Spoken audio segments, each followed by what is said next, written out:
So we did. I'm just going to record this. I've got a couple of people who are also out today, so I want to make sure to be able to share this with them as well.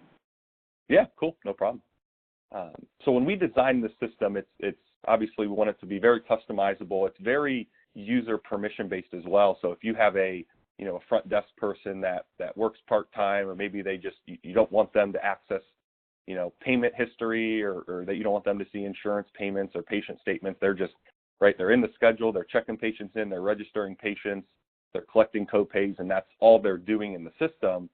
You can set up their permissions as such. So when they log into the system, this left side panel, for example, would just say home, just say patient, just say scheduling. They wouldn't even see charges, claims, statements, interface, reports, library. They wouldn't even see those sections. So it would look just very limited to them.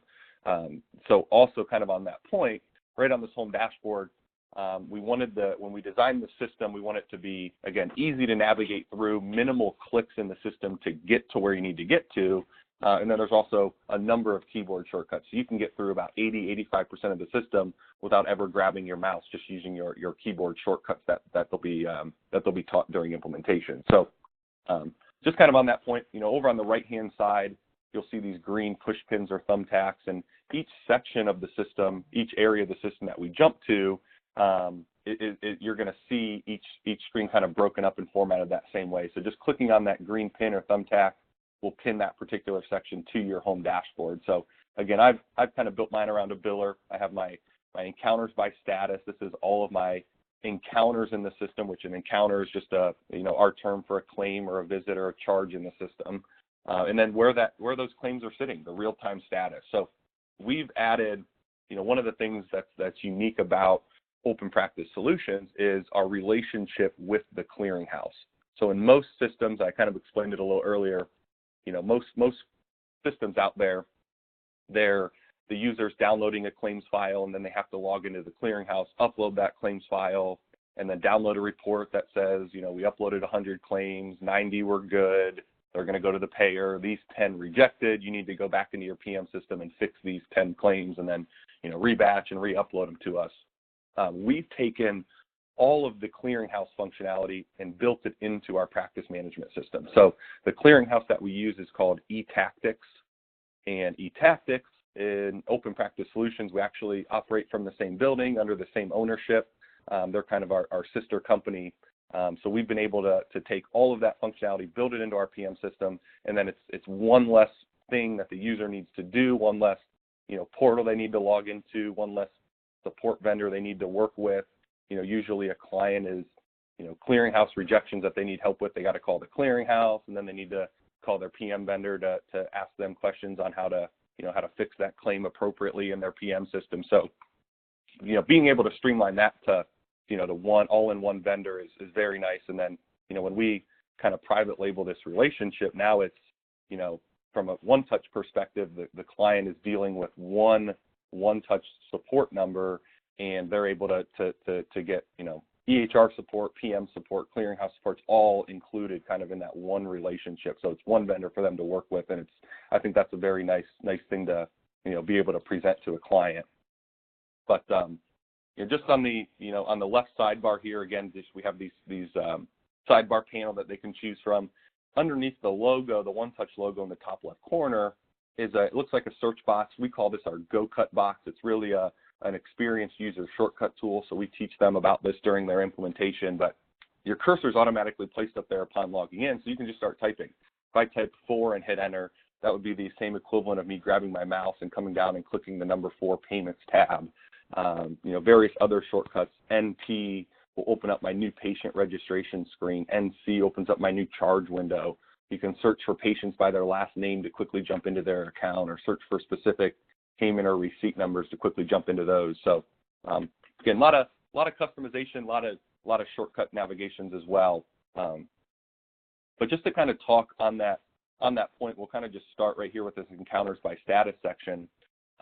When a patient is, when a provider sees the patient and they're documenting the chart inside of the EMR, as soon as they sign off on that note or close that chart out, it pushes all of that charge information directly into the PM, and it shows up right here on an incomplete charge. So as a biller, when I log into the system, I'm seeing there's 66 incomplete charges out here, and I just need to review these before they're billed, right? These are the 66 charges that have come over from the clinical side, from the EMR, that I need to review and bill out. And it's a very straightforward process. It really turns into a charge review process rather than a charge entry process for the client. So I'm a biller. I just go into those 66, and now I'm presented with all 66 of those charges, the encounter number, the patient number if I need to drill into the patient's account for whatever reason, the patient's name, their insurance, the billing provider, the facility that they were seen at, the data service is over here on the right side. I can click on any of these column headers to sort. So if I want to work the oldest data service first, I can. If I want to work a specific insurance or provider, I can. Or I can even filter at the top. Maybe I'm a biller, but I want to, most important to me is getting those Medicare charges out here. So I'm just going to filter by my Medicare ID, and now it's only showing me my Medicare charges. So to review these, again, it's very straightforward. I'm just going to go into my first encounter here and click my modify button, and it opens up my charge window. And now this is our, if you were to enter a charge from scratch, this would be the same exact window, same screen. Obviously, these fields wouldn't be populated. They would just go through, tab through these fields and put the charge in. But with the interface hooked up, obviously that charge information is going to push over. All of this is going to be populated, and then the client just reviews it. Patient level information here, demographic information, authorization numbers will pull in, claim level information, the facility, place of service, provider, referring doc, diagnosis information. Obviously, we're going to get ICD-10 codes coming over, and then at the bottom, procedure level information. So I can see we have our data service, our CPT code, our modifiers would be here, our diagnosis link or pointer, which is pointing to all 4 of my diagnosis codes above. So really, they can make any changes they need to make on this screen.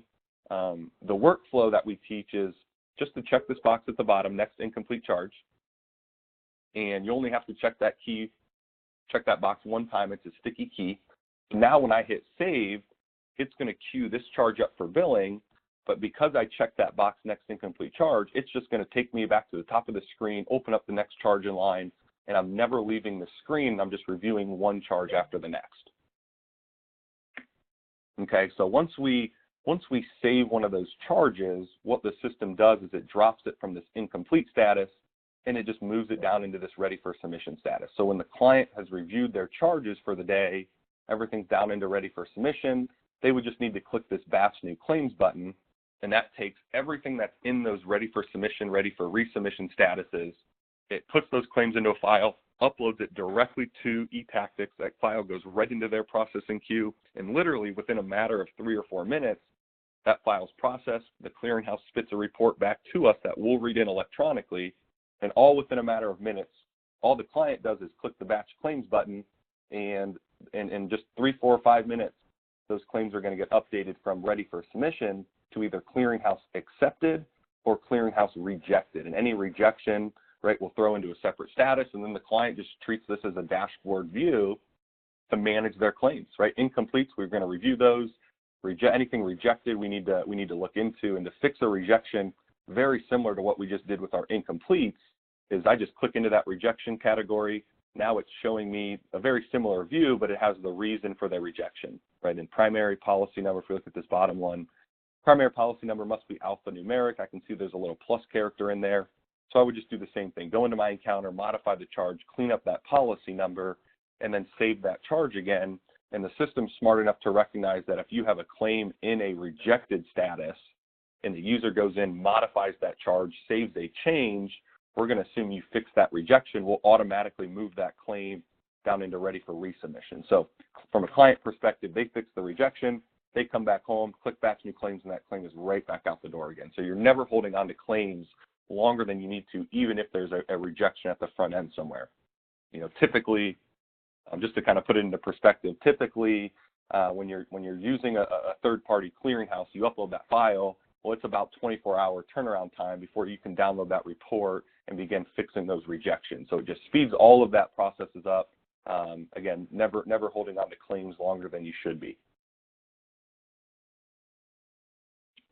So kind of just went through that pretty quickly, but from a general overview, from a billing perspective, does that seem pretty straightforward on how the how the billers are reviewing the charges and billing those claims out? Yes. Okay. And one of the things, I kind of went through the manual way of clicking your batch new claims button. I would say what most of our clients are doing is we have in the system what's called a job scheduler.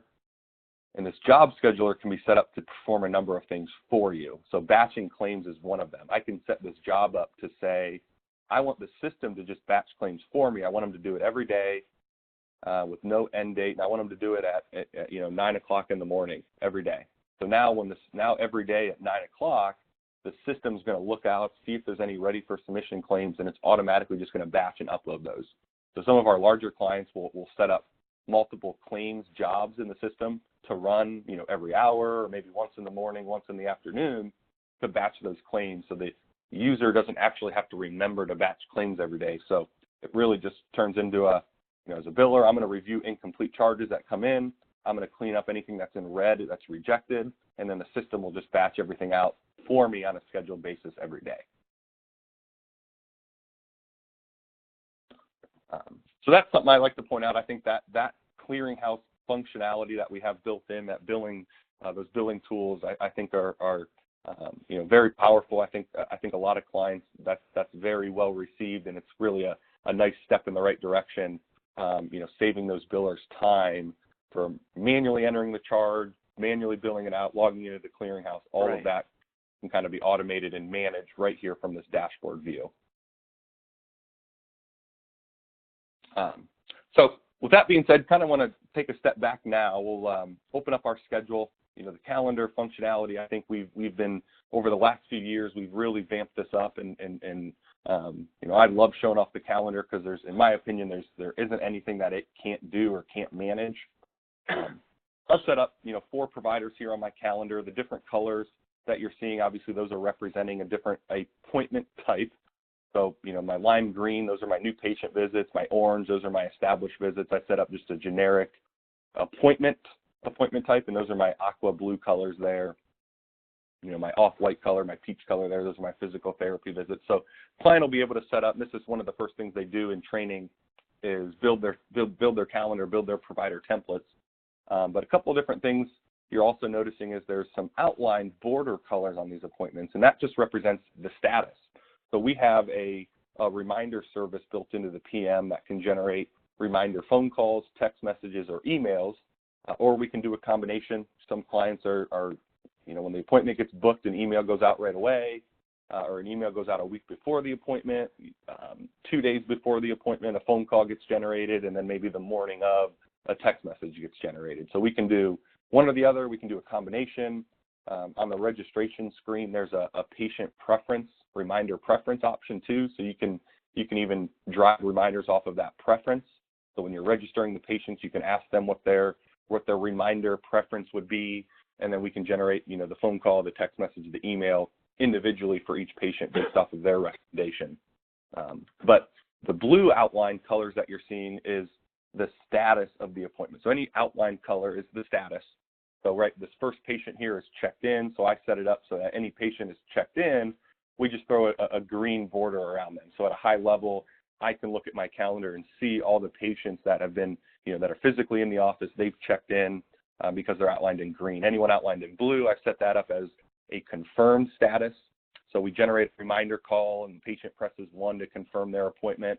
We'll actually change the status of the appointment to confirmed, and we'll outline it in a special color there as well. So as they're going through the day, checking patients in, anyone outlined in blue, they're truly expecting that patient to show up for their visit today. A couple other things, just kind of looking at the schedule, we can turn on. There's a number of areas in the system where you can run real-time eligibility verifications. So from a patient's account, you can one click run a real-time eligibility verification. It pings the insurance, brings back all their benefits, all their details there, copay, deductible amounts, HMO plans, all of that. But we can also set that up at the batch level, so we actually can use our job scheduler to do batch eligibility. And what that does is it looks 2 days ahead or 3 days ahead at the calendar, grabs all those patients, does a batch eligibility verification on those patients, and then we'll actually update the schedule and I don't have it configured in my demo, but to the left of the patient's name would be a green check mark or a red X indicating that that response came back eligible versus non-eligible, and then they can just click into the appointment and review those results if they want to see the full detail of that eligibility verification. So a couple things there we can automate. I know a lot of groups are, with the eligibility, they're manually calling the payer, they're manually logging into the payer's website to, keying in the benefit information policy number to pull back the eligibility result. So help streamline that for a client. That usually saves them, if that's something they're doing manually, usually that's an FTE that they can save right there just with eligibility verifications. Hey, I have a question. Or could you repeat, you said once the eligibility is ran through the batch eligibility, which is like 2 or 3 days ahead of time based on the appointments, did you say it would add a green check? It will. So let me, give me 1 second here. I don't have it configured, but I can get it configured here pretty quickly for you. Okay, so green check if it's eligible, and if it's not eligible, it would add, what did you say? A red X. Red X. Okay, that's what I just wanted to. So I'll give you an example here real quick. It's not going to be on everyone, but you'll get the idea here. So John Smith here, I ran eligibility. It came back eligible. It's going to add that green check mark right now. Okay, I see it. Gotcha. And you just click the eligibility button. Yeah, so the check mark and the red X's, those are going to drive off the batch eligibility, so those will automatically be there. But this is what these first 2 appointments is kind of what it'll look like. Okay. So that'll happen automatically. But you do have the ability to, from the patient's account or anytime you're updating insurance information, you can one-click run a real-time check. And same here. If I click this button here, it would continue and run a real-time eligibility verification. Okay. So that was my next question. Thank you. Yeah, good question. So as we're going through the schedule, obviously you can ignore, since I turned that on, I don't have, insurance information set up on all these patients. That's why you're seeing an NA. But what the client would see if this was turned on would just be the red X or the green check mark for every patient. But the schedule itself, the display that we're looking at, I have 4 providers that we're looking at, 4 columns here. That's unique by user as well. So front desk staff, if they're, if me and Natalie are the 2 front desk managers, and maybe I'm responsible for 2 providers, and Natalie's responsible for the PTs or another group of providers, the display profile here that's in the top left corner, these can be set up unique by user. So I have a couple set up. I have all of my doctors, then I have just my PTs. Maybe if you're managing multiple facility locations, you can also manage your schedule at the facility level. And one of the things I like to point out that's pretty neat is when you're building your provider templates, if the providers are bouncing back and forth from one location to the next, when you're building those templates, maybe you're telling the system where those providers are on any given day, right? So if I'm building Dr. Chesney's template, I'm going to say Monday, Wednesday, Friday, he's in the main office. Tuesday, Thursday, he's in the south office, and maybe that schedule rotates every other week. So when I build that template, now any day of the week, the system already knows where that provider's at. So if I'm managing my schedule at the facility level, I go to the south office. Well, today, there's only 2 providers at the south office. If I click on my schedule for next Thursday, maybe there's 4 providers that day. Well, it will automatically show me all 4 of those providers, because by default, it's telling me if I'm managing at the facility level, whatever day I click on, it's going to show me all the providers that are in that facility on that given day. So it makes it that much easier for the practice to manage it they can manage their schedule at the provider level or at the facility level. But just some other, various functions of the schedule. Just going across some of these tabs here, I have a running list of all the patients that are physically checked in, the time that they checked in. When you check a patient out, it'll strip them from this list. So again, just another running list of all the patients that are physically here. Our search box here allows you to search the schedule for any patient. So if a patient calls and says, I think I have an appointment coming up. I can't remember what time it was at or who it was with or what day. Can you just remind me?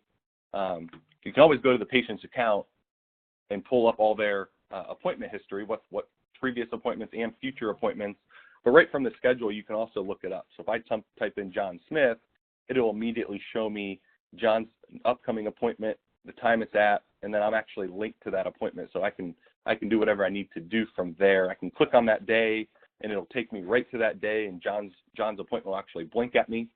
If I have a full schedule of appointments that day, I don't have to scroll through and try to find John. It's going to kind of jump out at me and blink at me. Now I can click into John and do whatever I need to do from there. Just get back to my default view here. We also have drag and drop functionality, so you can drag your appointment to a different provider or different time throughout that day. One of my favorite features about that drag and drop is I have the ability, maybe John calls us today and says, I have an appointment today, but I have a sick 2-year-old at home. I'm not going to be able to make it for my follow-up visit. I don't know if I'll be able to come in this afternoon or tomorrow. I'm going to need to call you back. So we can actually pull John off of our schedule, and we can just drop him into this reschedule queue on the left side. And I can put in, sick 2-year-old needs to call back to reschedule. Add whatever note I want in there. Now John's over here in this reschedule queue. We'll train your staff that there should never be, or the practice staff, there should never be a backlog of appointments in this reschedule queue, right? If we're pulling someone off the schedule, we want to make sure we get that appointment back in the books, because that's revenue that we're missing out on. Same with no-shows. We want to make sure we get those back into the books. So one of the neat things about this reschedule queue is, and really it's a internal practice decision, internal policy, how they want to manage these. But I used to be an implementation manager for a couple of years, and I would always train clients to, you're going to want to, whether it's a first thing Monday morning or, every afternoon, we want to just look at our reschedule queue, however often we want to look at it. We just want to make sure we're not getting, backlogged appointments in this reschedule queue. We want to make sure we're addressing those. So you can actually pop this open into a pop-out window, and now it's going to show you all of your patients that are in that reschedule queue, the name, their contact number, all the appointment details, the time, date, the type, duration, who it's with, what location, and then you have that reschedule reason over here. So you can kind of use this as a work list to follow up with those patients that have rescheduled or requested a reschedule, and we can make sure we're getting these back in the book. So the neat thing here is, as you're going through this, I call John, get a hold of John, he wants to reschedule. I can click to link myself to his appointment on the right side, and now when I go click into another appointment slot for next week, it will just paste all of this detail into that appointment, so I don't need to re-enter all of the appointment details. So again, turns into a nice little workflow here to make sure we're getting those appointments rescheduled and put back into our schedule. So jumping back to this magnifying glass here, search availability, this is another one of my favorite features. It saves you time when you're trying to schedule that new patient visit, or you're scheduling that follow-up visit during checkout, and maybe you want to see the patient back in 30 days. You can actually, rather than jumping out through your calendar and jumping out 3 weeks or 4 weeks and trying to find a date that's available for the provider and something that works for the patient, you can kind of quickly search availability in the system right from here. So you can say, we're looking for Dr. Fields, or maybe it doesn't matter, you can look for everybody. Maybe we need them to come in at a certain location, or they're coming in for a certain appointment type or certain duration. And then maybe it's going to default to show you first available as of today, but maybe we want to schedule something 30 days out. So I can actually do a T plus 30. That'll be today's date plus 30 days, now 7/9. And then we can take the patient preference into consideration. So maybe the patient can only come in Monday, Wednesday, Fridays in the mornings between 8 and 11. I can quickly say, give me the first 20 results based on that criteria. And now it's showing me the first 20 results that are available for the provider that I selected and for the patient preference that we selected as well. So I can run a few of these dates times by the patient. 9 o'clock works, just click 9 o'clock. And now I'm scheduling an appointment for July 10th, 9 o'clock at our main office for Dr. Chesney. So it just speeds up that availability search, again, so you're not clicking through, counting out 4 weeks to try to schedule that follow-up established visit.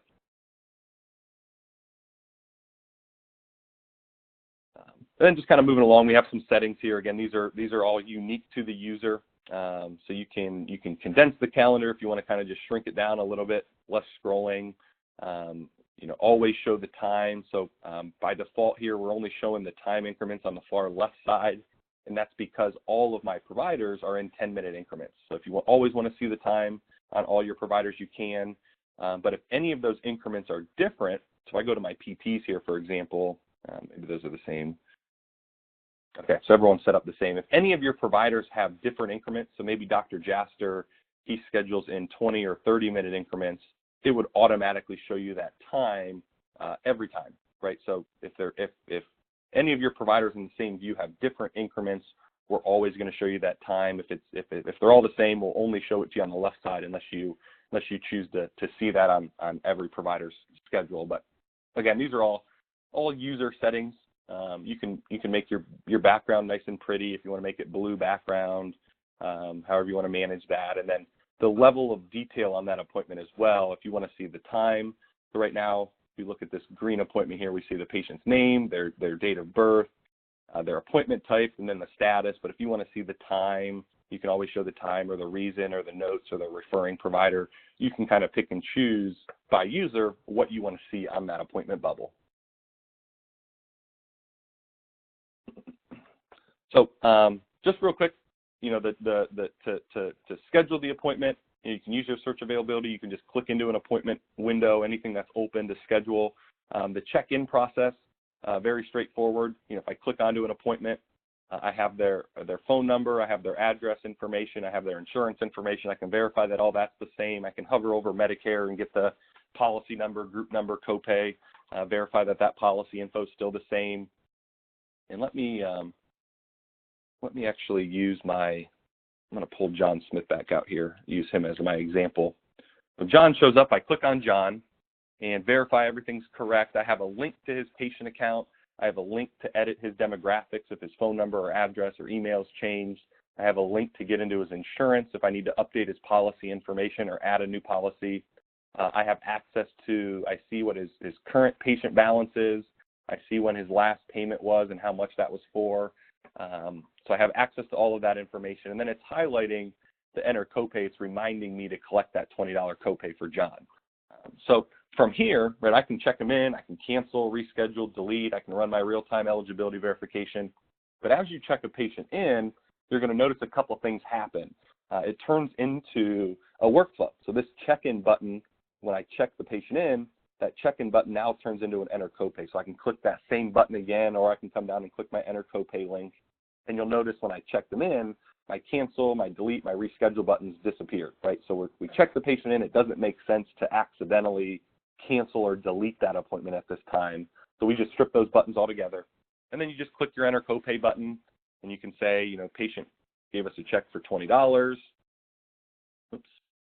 Patient gave us a check for $20. That was the copay. We hit save. We can print this receipt out, hand it to the patient. Or maybe they're paying us that $60 balance as well. So maybe John wrote us a check for $80, but only $20 of it is a copay for this visit. So now what this will do is it'll create an $80 patient payment in the system. It's only going to apply $20 to this visit. The other $60 we can then allocate and manually select which prior balances we want to post that to, or we can choose to auto post it and auto post it to starting with the oldest balance first, starting with the largest or smallest balance first. However we want to auto post that, we can.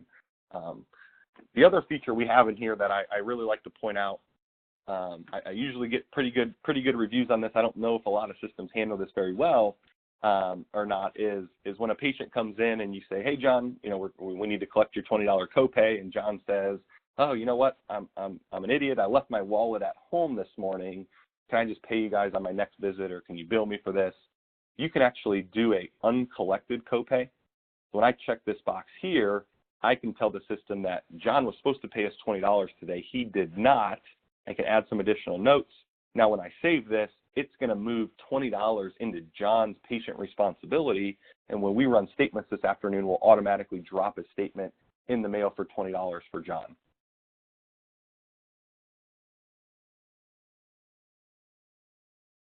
So just for sake of time, I want to go over some of those scheduling features for you. But again, just at a high level, I think that's a good overview of the schedule, a good overview of billing that charge out.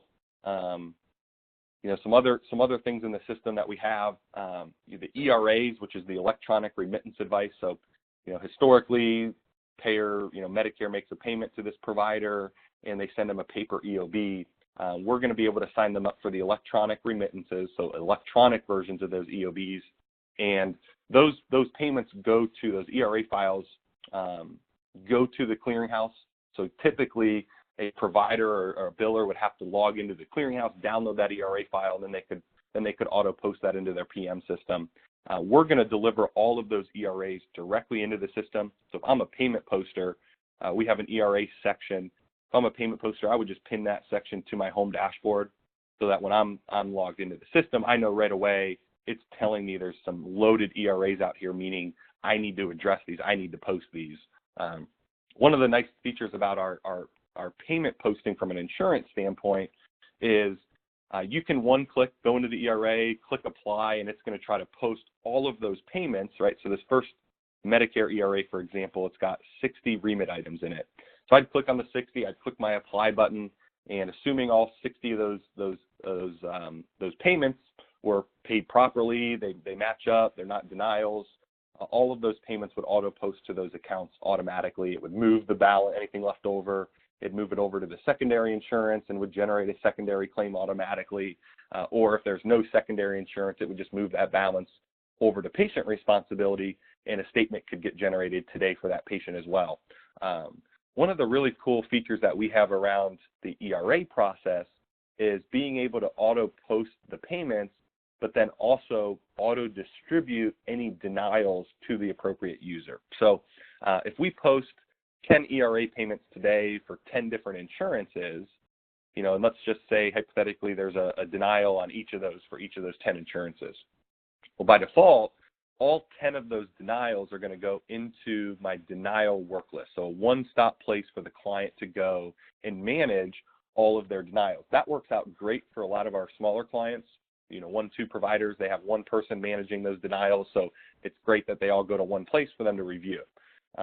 When we start getting into larger practices, you'll notice that they have multiple people managing those payments, posting those payments, managing the denials. So what we have some ERA rules in the system. I'll just give you a little visual here. I can set up these ERA rules specifically for insurances. So I have my system rules that apply to everybody, and then I can create different subcategories for my different insurances. But when you add these rules, and this is something we'll walk through with the clients, especially the first several rules they're setting up, they can write them up for specific insurances. They can say, you know what, this rule is it's only when Aetna is the primary, it's only when Aetna is the secondary, or maybe this is a denial rule we're writing up, or maybe it doesn't matter. But you can write these rules up at the CARC or RARC level, so basically the denial code level on the ERA, right? They're denying something for a CO18, and I'm just making that code up. But they keep reporting it back as a CO18, and it goes into my denial work list. But maybe there's an injection code that we're sending out. It's a $10 injection. It's not covered by Aetna, but we're just sending it as a courtesy, and Aetna keeps reporting it back as a denial. So that second line item for $10 just keeps getting hung up in my denial work list. And then, as a user, I have to go in and I just have to write off that $10. But it's becoming time consuming because Aetna does it all the time. So I can actually write up this rule that says, they're denying it for a CO18. It's for, this J code, and it keeps hitting my denial work list. What action do I want to take? I just want to post it as it's remitted. I don't need to send it to any work list. Post it as it's remitted, write off that $10, and be done with it. I don't need to see it. So we can write up these rules to auto post things for the users that would otherwise go into their denial work list for them to manually review. We also have the ability, let's say, maybe injection denials. These are something that Michelle in the office, we want her to review. She needs to go in and look at, make sure that we build the correct modifier and all the claim details is accurate. And we want Michelle to review these. So the other option is rather than post it as it's remitted, we can just post it as a note. It's just going to leave a paper trail on that encounter that we received a denial the first time and then we received a payment the second time. So I can post it as a note and leave the balance where it's at, but I want to send it to a custom work list. I want to send it to my injection denials work list or my insurance overpayments, or you can have these denial work lists or these custom work lists, you can have specific users assigned to these work lists. So when an item goes into that work list, it prompts the user now on the side menu. They'll get a pop-up that says you have, 1 item in your work list, 2 items in your work list, 10 items in your work list. So you can actually task these denials to a specific user's work list as well. So again, I mentioned, by default, if our 1-2 provider groups, all their denials just go into their denial work list, and they, one person goes in there and reviews them, works out great. But when we start getting, dozens of denials in that denial work list, and now we want to try to divvy those up by user, maybe, again, maybe me and Natalie are the denial managers, and I'm in charge of these 25 insurances, and Natalie's in charge of these 25 insurances. We can use these ERA rules to set up, tasks. So basically, anything that comes back for Aetna based on the criteria I set up will automatically go to Natalie's work list. Anything for Medicare could automatically go to my work list. So just like pointing that out as well. So we can auto-post the payments, but we can also auto-distribute denials to the appropriate user so that they can work those denials and get those issues resolved. So, right, we see the patient, we kind of walk through the scheduling aspects, we've walked through the billing aspects, we've posted the payment. Once you post insurance payments, now patient balances are going to start to get created. So very similar to our batching of new claims process, we can manually go into our statements tab and batch new statements, and that's basically going to look in the system and say, okay, any patient that has a balance that hasn't received a statement in the last month, it's going to create a statement file for them. And again, eTactics, our clearinghouse, they have a output solutions print mail department. So basically, we batch statements very similar to how we batch claims, and those claims files get uploaded to our clearinghouse. Same process happens with our statements. So we batch our statements, it sends a file over to our statements team, statements department. They'll create they'll work with the client to custom design the statement, all in color. We can add their logo, the detail of the statement. It's all customizable by the user. But we'll actually upload that statements file to our statements team, and they'll design the statement, and they'll print and mail that statement for the client. Any statement that we print and mail, we actually then store back into the patient's account. So if a patient ever calls and questions their statement, you can go into their account, or the practice can go into their account and open up Christian Malloy's account. I can click right into his guarantor section, and I can see his statement history. So the batch that statement went out in, the day it went out, what encounters or charges it was for, the amount it was for, and then I can actually view that statement. So Christian, I don't understand my statement. He calls the billing office. They can actually go into his account and pull up the exact statement that Christian's holding in his hand. But again, we'll work with the practice. We have their logo up here, the different credit cards that they accept. It's all in color, all customizable, no extra charge for any of that. We can insert, they can customize the back of the statement to put marketing material or anything they want to add there, service directory, phone numbers. We can insert account notice letters or past due balances or final notice letters as well, based on the aging of that statement or balance. So when a patient balance gets 90 days old, maybe with the statements, we're going to start, inserting these final notice letters, letting them know that, hey, they need to call our office or make a payment, or else we're going to start, we may consider them for collections. So just a high level there, we start getting patient statements out. We can also, again, coming back to that job scheduler, we can set up a job in the system to batch and upload statement files every day as well. So again, the practice is going to be posting payments every day. So patient balances are going to get created every day. So, the earlier we get that statement out, the more likely the patient is to pay that. So I know in a lot of clients that we talk to, they'll say, yeah, we send statements out once a month, or we send statements out on the 1st and then the 15th, because we don't want to, if we send them all out on the same day, then we're just going to get bombarded with patient phone calls. So we just, we send A through L on the 1st of the month, and then M through Z on the 15th of the month. Well, I mean, that sounds good it sounds good to them because they're not getting bombarded with phone calls all at the beginning of the month or middle of the month. But, if you send A through L on the 1st of the month, and then you post an insurance payment on the 2nd of the month for someone with the last name Brown, you're not going to send them a statement till the 1st of the next month. So you're actually holding on to that patient's balance for 30 days before you're putting a statement in the mail to that patient. And if on average they don't pay for 60 days, I mean, you're waiting 90 days to collect that money. So I always like to point out that we can do better, right? We can set up a job in the system that says every single day or every Monday, whether we do it once a week, it's still better than, once a month. I can tell the system we're going to batch statements every day or every week on Mondays, and it's just going to, with no end date, right? So every day it's going to batch, or once a week it's going to batch statements, and again, it's going to look at patients that have a new balance where they haven't received a statement in the last 30 days. So we don't want to send, right? We don't want to send a patient, multiple statements in a given month. So this helps us, eliminate double statements going out to the patient, and it also helps us get that statement in the patient's hands as close to that data service as possible. So once we get the patient statement out, we get the payment from the patient. That should zero out that particular balance. And I don't know if from a reporting standpoint, we have some very robust reports. I love showing reports to clients. If I go into my reports or my reports section here, we break them up: transactional, financial, patient, aging, scheduling, period end. So a lot of powerful reports out here. You have the ability to drop any of these reports to a PDF or Excel spreadsheet or a TXT file. A lot of our reports as well, you can group data together. So practice analysis, this is a very common period end or month end report that our clients will run.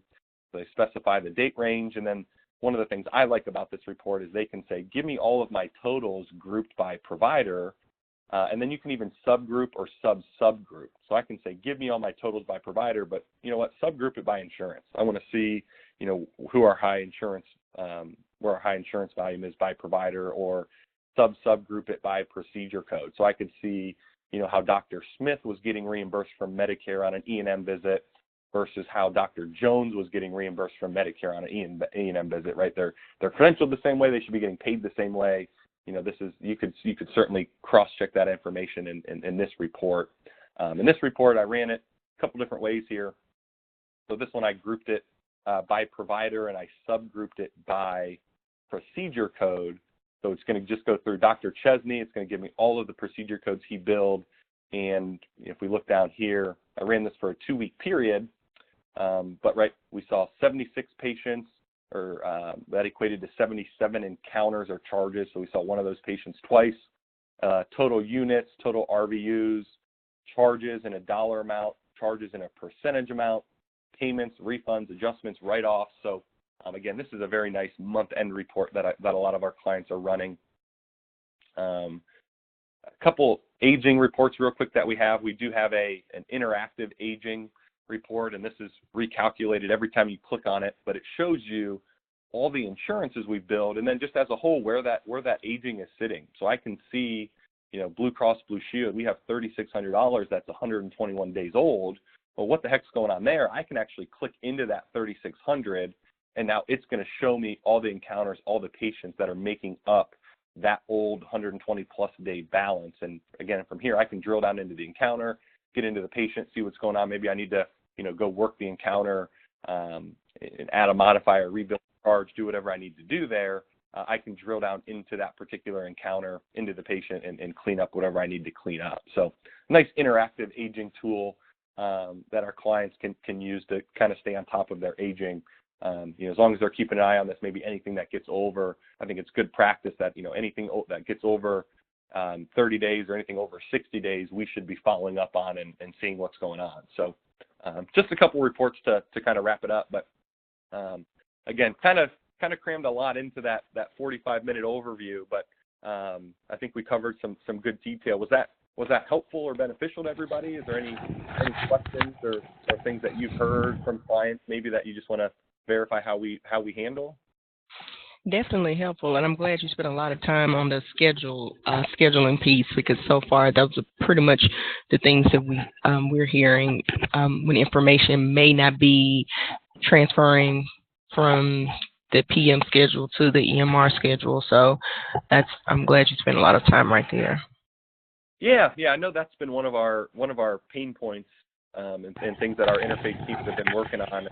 I get notified on those emails, so I try to kind of stay on top of it, but or just kind of stay in the loop. Excuse me, but yeah, from an interface perspective, I'll be the first to admit I'm not a very technical person. But yeah, I know there's been some interesting